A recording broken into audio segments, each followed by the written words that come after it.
White's brilliant idea is b4 check, now forcing the king to move, but if the king goes to b5, now there is going to be a skewer with the bishop, picking up the queen and winning the game. And if the king goes to a4, thinking that he is now safe, White is going to follow up with knight to b2 check, pushing the king even further down the board. But don't forget that black has a full extra queen, and so it's going to be pretty easy for him to escape all of these threats and eventually win the game. Or at least that's what you would think.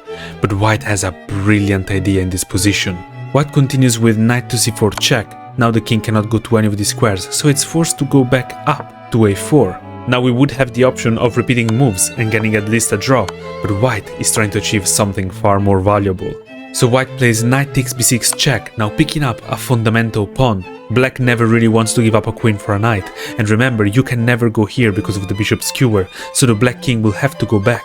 And now it might seem like black is out of the woods, there is no continuation for White.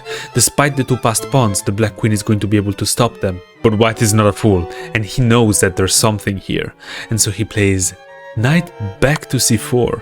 What can possibly be the idea?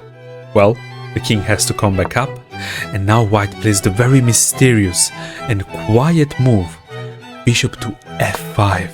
After all of those knight checks, we have come to a position where the bishop is threatening to give a checkmate in one move, and that is the reason why we needed to pick up that black pawn, because otherwise black would have the option to push that pawn now and close the diagonal. But there's no need for that, right?